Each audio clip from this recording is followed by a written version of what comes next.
Hello বন্ধুরা, আজকে আমি পরোটা করছি, ছাতু পরোটা।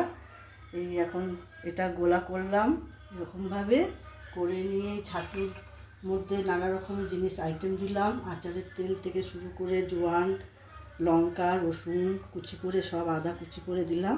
দিয়ে এবার এটাকে এরকম করে মুড়তে হবে, মুড়ে তারপরে এটাকে পরোটা করতে হবে। গোল করে নিলাম, গোল করে এই আটার মধ্যে এরকম করে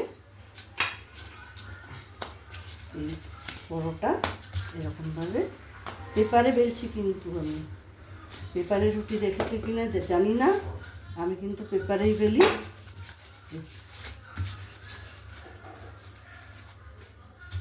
দেখো হয়ে গেল আমার পরোটা।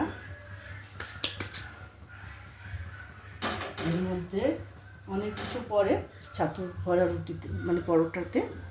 এগুলো না দিলে তো ভালো লাগবে না, না?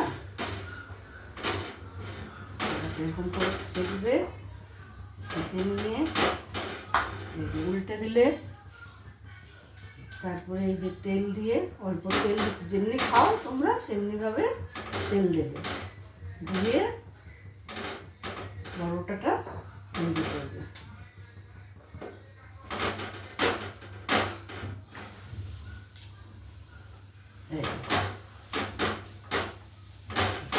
হয়ে গেল ছাতু পরোটা।